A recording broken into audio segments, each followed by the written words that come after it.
ছোটবেলায় একটা ঘটনা বোধহয় মানে একটা বিষয় আপনাদের সবারই মনে থাকবে। ধরেন আপনার কোনো বন্ধু গাঞ্জা খায়। তো আপনি যখন ওর খুব ঘনিষ্ঠ বন্ধু তখন ও করে কি গাঁজা খাইতে বসলে মাঝে, মাঝে আপনাকে বলবে, "তুই না আমারে আমার বন্ধু, তাইলে প্রমাণ দে একটা টান দে গাঁজায়।" হুম? বা আমি সিগারেট খাই, "তুই না আমার বন্ধু, তাইলে একটা টান দে।" তো বাংলাদেশ আজকে পড়ছে সেরকম একটা বন্ধুর ফাঁদের মধ্যে। সেই বন্ধুর নাম পাকিস্তান। যাকে হচ্ছে ধর্মের ভাই, এই ভাই, সেই ভাই বানায় রাজাকারের বাচ্চাগুলো যে পাকিস্তানের ভাই বানাইছেন। পাকিস্তান যেহেতু আন্তর্জাতিকভাবে জঙ্গি গোষ্ঠী হিসেবে, জঙ্গি রাষ্ট্র হিসেবে এবং ধরেন ক্রিকেট থেকে শুরু করে পুরো পৃথিবীর মানুষজন পাকিস্তানে যায় না ক্রিকেট খেলতে কোনো দল, হ্যাঁ? নিরাপত্তার কারণে।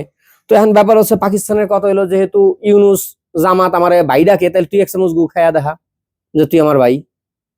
আমি একলা খামু কেন গু? তো এই পাকিস্তানি গ্যাং এর পাল্লায় পড়ে বাংলাদেশে আপনারা দেখছেন গত কালকেরই একটা নিউজ যে 1 তারিখ থেকে ফেব্রুয়ারির 1 তারিখ থেকে বাংলাদেশের গার্মেন্টস গুলো বন্ধ হয়ে যাচ্ছে। অর্থনৈতিক অবস্থা কি সেইটা যদি একটু চক্ষু থাকে, একটু পড়াশোনা করতে পারেন, মানে সরাসরি যদি বানান করেও পড়তে পারেন ন্যূনতম, তাইলেও যদি পত্রিকা 2-4টা নিউজ পড়েন বাংলাদেশের অর্থনীতির খবর জানতে পারবেন। বাংলাদেশের জননিরাপত্তা থেকে শুরু করে অর্থনীতি বলেন, গার্মেন্টস বলেন, এমন কোনো সেক্টর নাই যেটা ধ্বংস না করছে এই পাকিস্তানি হায়নারা। কারণ পাকিস্তান চাইতেছে আমি একলা কেন বিশ্বে ভিক্ষার ঝুলি লইয়া ঘুরমু, তোরাও ঘোর, যেহেতু তোরা আমার ভাই। অতএব সেই বাংলাদেশকে ভিখারি বানানোর যে সব দিক থেকে বাংলাদেশকে ধ্বংস করতেছে ইউনূস জামাত, তার সর্বশেষ ব্যাপারটা দেখলাম আমরা আজকে বিকেলে বাংলাদেশ ক্রিকেট বোর্ড ঘোষণা করলো তারা বিশ্বকাপ খেলছে না। এবার টি-20 বিশ্বকাপে বাংলাদেশ খেলবে না। তো এতে মানে আসলে আপনি দেখেন যে বাংলাদেশ যে ভারতে নিরাপত্তার অভিযোগ তুলছে, নিরাপত্তা নাই। কোন কারণে মনে হলো নিরাপত্তা নাই? একটু যুক্তি দিয়ে বোঝান তো পারলে। কোনো মানে ক্রিকেটের উপর এর আগে কোনোদিন হামলা হয়েছে ওখানে? ওখানের বাপের দেশ পাকিস্তানের মতো বোম মেরা উড়াই দিছে। কি হয়েছে? ভারতে নিরাপত্তা নাই? কোন যুক্তিতে নিরাপত্তা নেই দেখেন। ওই যে মুস্তাফিজকে ভিক্ষার টাকা দিয়ে কিনে নাই কেন? কেন তোরা না ভারত বয়কট করছিস ফকিন্নির বাচ্চারা? তোরা তো ভারত বয়কট করছিস। সেটা আইপিএল ওকে কিনার পরে ওরে নেয় নাই। আইপিএল হচ্ছে ইন্ডিয়ান প্রিমিয়ার লিগ, ইন্ডিয়ার সরকারি, এটা একটা ইন্ডিয়ান ক্রিকেট কাউন্সিলের একটা ব্যাপার। এটার সঙ্গে তো কি বলে আইসিসির কোনো সম্পর্কই নেই। তাহলে ইন্ডিয়ান প্রিমিয়াম লিগ খেলতে না পারার কারণে সেই প্রতিশোধ নিতে গিয়া কেন টি-20 বন্ধ হইল? কেন নিরাপত্তার অজুহাত দেখানো হইল? যেখানে 16টা দেশের মধ্যে 14টা দেশই ভোট দিছে যে বাংলাদেশ ইন্ডিয়ায় খেলতে যাওয়া উচিত, ইন্ডিয়ায় নিরাপদ। 14টা দেশ এটা বলেছে। 2টা দেশ বলছে ভারতে যাওয়া উচিত হবে না, নিরাপত্তা নাই। কে বলছে? এক হচ্ছে জামায়াতে নির্ভর পাকিস্তান, মানে জামায়াতে নির্ভর বাংলাদেশ বলছে বর্তমানে, আর হচ্ছে ওদের বাপ পাকিস্তান বলছে। যে পাকিস্তানে বিশ্বের কোন দল খেলতে যাইতে চায় না, কারণ বোম মেরা কোন সময় স্টেডিয়াম সহ উড়াই দেবে এই আতঙ্কের চোটে। সেই পাকিস্তান এবং এইটা, কারণ পাকিস্তান এই যে বাংলাদেশ আজকে বলছে যে তারা টি-20 খেলবে না, পাকিস্তানের কি তাতে কোনো লস আছে? পাকিস্তান তো খুশি, কারণ পাকিস্তানের হিসাব হচ্ছে যে পাকিস্তান ক্রিকেট মানে বিশ্বকাপ খেলা, টি-20 ওয়ার্ল্ড কাপ খেলা, পাকিস্তান খেলা আর বাংলাদেশ খেলা তো একই কথা। তো একটা দল 2বার কেন হারবে? কারণ পাকিস্তান আর বাংলাদেশ তো 2বার হারের নিউজ আইব। এই যে ভারত হারলো, এই সরি পাকিস্তান হারলো, এই যে বাংলাদেশ হারলো। তো একটা দেশে 2বার হারার নিউজ শুনতে তো ভালো লাগে না। অর্থাৎ পাকিস্তান খুশি যে এবার আমরা একবারেই এক হারা দিয়ে শেষ করতে পারবো, 2 হারা লাগবে না। কিন্তু এই মানে টি-20টা যে বাদ দিল এই জামায়াত ইউনুস গ্যাং পাকিস্তানের পরামর্শে, এতে ক্ষতিগ্রস্ত কার হইছে? আইসিসির কি সেরা যায়? হিসাব করে কম তো। ভারত দিছে কিছু? কোন রকম পাত্তা দিছে আপনা করে? আইসিসি দিছে? কেউ দিছে? বইয়া বইয়া এখানে লাফাইতেছেন রাজাকারের বাচ্চা আসিফ আকবর। কোন জায়গা থেকে ওপিয়া ওপিয়া তোমার হাঙ্গা কি বালসাল গান গাইয়া সে এখন ক্রিকেটের মানে বদ্ধ হয়ে গেছে। বাংলাদেশ ক্রিকেটের ডিসিশন নেয় ওই রাজাকারের বাচ্চায়। যেই ছেলেগুলো স্বপ্ন দেখতেছিল ভাই টি-20 বিশ্বকাপটা খেলবে, যেই ছেলেগুলো বিকেএসপিতে এই জায়গায় ওই জায়গায় ক্রিকেট খেলা দীর্ঘদিন শ্রম দিয়া নিজেকে তৈরি করছে, সেই বিশ্বকাপটাকে ধ্বংস করা হলো শুধু পাকিস্তানের পরামর্শে, রাজনৈতিক কারণে। এটার মধ্যে ভারতে নিরাপত্তাহীনতার কোনো রকম যুক্তি নাই, ন্যূনতম কোনো যুক্তি নাই, যেটা এই টেস্ট খেলুড়ে মানে 16টা দেশের মধ্যে 14টা দেশ নিশ্চিত করছে কোনো রকম ঝুঁকি নাই। তারপরও আইসিআই বলছে বিশেষভাবে নিরাপত্তার ব্যাপারটা তারা দেখবে, তারা বাড়তি দেবে, নিরাপত্তা দেবে। তারপরেও কেন গেল না?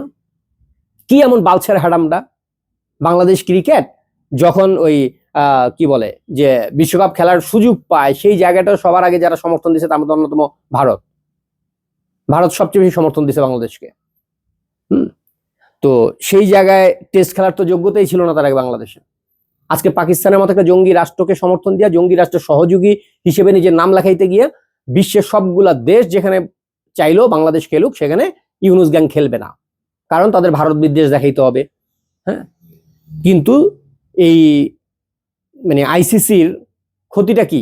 আইসিসি প্রত্যেক বছর বাংলাদেশের ক্রিকেট যে চলে, এই যে ট্যাং ট্যাং করে এক একটা মানে ক্রিকেটার লক্ষ লক্ষ টাকা, কোটি কোটি টাকা ইনকাম করে, পুরোটা আইসিসির টাকা। 90 থেকে 95% গতকালকে এটা ক্রিকেট বোর্ডের একজন কর্মকর্তার বক্তব্য, 90 থেকে 95% যে খরচ পুরোটা আসে আইসিসির রাজস্ব থেকে। সেটা হচ্ছে প্রায় আপনার কি বলে $20.4 মিলিয়ন। এটা হচ্ছে কি ওখান থেকে আসা বাৎসরিক রাজস্ব। এটা যদি বন্ধ হয়ে যায়, ক্রিকেটার গড়ে মানে রিক্সা চালানোর যোগ্যতাটুকু থাকবে না ওদের, যদি এটা বন্ধ হয়। কিন্তু এটা বন্ধ হবে না। কিন্তু ধাক্কাটা খাবে কোন জায়গায়? এবার এই যে টি-20 খেলাটা থেকে ইচ্ছা করে বাদ গেল, ভারত বিদ্বেষ দেখাইতে গিয়া, পাকিস্তানের প্রেম দেখাইতে গিয়া। আগামীতে যখন টি-20টা হবে, সবচেয়ে ইয়ের ব্যাপার যে কি বলে আপনার 2031 সালের যে টি-20 ম্যাচটাও আয়োজন করবে ভারত আর বাংলাদেশ যৌথভাবে। তখন দেখা যাবে এই দৌড়টা কই যায়। ইউনুস গ্যাং তো থাকবে না, কিন্তু যারা থাকবে, এই বাংলাদেশ ক্রিকেট থাকবে, যে ক্রিকেটাররা থাকবে, তাদেরকে সাফার করতে হবে এটার জন্য। এবং সামনের বার প্রায় 2 মিলিয়নের মতো বাংলাদেশকে জরিমানা দিতে হবে আইসিসিকে। কারণ হচ্ছে গিয়ে এই যে ভেন্যু নির্ধারণ করা থেকে শুরু করে বাংলাদেশ টিম খেলবে সেটার জন্য স্পন্সরদের কাছ থেকে টাকা নেওয়া, এটা ওটা সবকিছু করছে। এটার জন্য $2 মিলিয়ন ক্ষতিপূরণ দিতে হবে। ক্ষতিপূরণ ইউনুসের বাপের টাকা থেকে দেবে, গ্রামীণের থেকে দেবে, নাকি যে আসিফ নজরুল, তারপরে কি আসিফ, এই ফকিন্নির বাচ্চাগুলা দেবে? অত লুইটা পুইটা 1 মাস পরে ভাগবে কোনো না কোনো ভাবে। কিন্তু বাংলাদেশের ক্রিকেটটাকে গোয়া মেরে গেল। যারা স্বপ্ন দেখতেছিল এতদিন যাবত টি-20টা খেলবে, যে ক্রিকেটাররা মাথার ঘাম পায়ে ফালায় এতদিন পর্যন্ত প্র্যাকটিস করছে, নিজেকে প্রস্তুত করছে, ফিটনেস তৈরি করছে, আপনারা যদি সুযোগ থাকে কোনো ক্রিকেটারকে যা জিজ্ঞাসা করেন, এই ডিসিশনটা ক্রিকেট বোর্ডের নেওয়া না, এটা ইউনুস জামায়াত গ্যাংয়ের নেওয়া। এটা আপনারা মানে কি বলে যে ক্রিকেট বোর্ডের কর্মকর্তাদের বক্তব্যও দেখছেন যে এই সিদ্ধান্তটা সরকারের, আমাদের না। সরকার কেন সিদ্ধান্ত নেয়? তাহলে এখানে বাংলাদেশ ক্রিকেট বোর্ড আছে কি জন্য?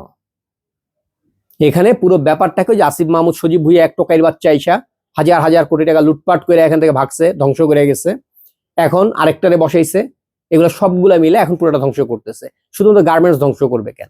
অর্থনীতি ধ্বংস করবে কেন? ক্রিকেটটারে কেন বাঁচায় রাখবে? ধ্বংস করলে তো পুরোটাই করতে হয়। ক্রিকেট একটু হিসাব মিলান, এই ক্রিকেট এই যে টি-20 বয়কট করা হলো, এই বয়কট করায় আইসিসির কি বালটা ছেড়ে গেছে, ভারতের কোন বালটা ছেড়ে গেছে, অন্যান্য দেশগুলোর কি গেছে? টেস্ট খেলুড়ে একটা দল আগামীবার যখন টি-20 খেলতে চাইবে, তখন তাকে কি বলে যে ওই যে পরীক্ষা দিয়ে তারপরে ঢুকতে হবে, বাছাই পর্ব খেলতে হবে। এর চেয়ে বড় জুতা পেটার হয় না। টি-20 খেলতে যায় টেস্ট খেলুড়ে একটা দলকে এখন বাছাই পর্ব খেলতে হবে, যোগ্যতা প্রমাণ করে পরে আবার চান্স পাইতে হবে। আপনাদের ইউনুস জামায়াত পাকিস্তানের সঙ্গে জোট বাইদা বাংলাদেশ ক্রিকেটের কফিনে প্যারেকটা মারল। একটু অপেক্ষা করেন, হিসাবটা বুঝা পাবেন যে ক্রিকেটের কি ক্ষতিটা করে গেছে তারা। ধন্যবাদ।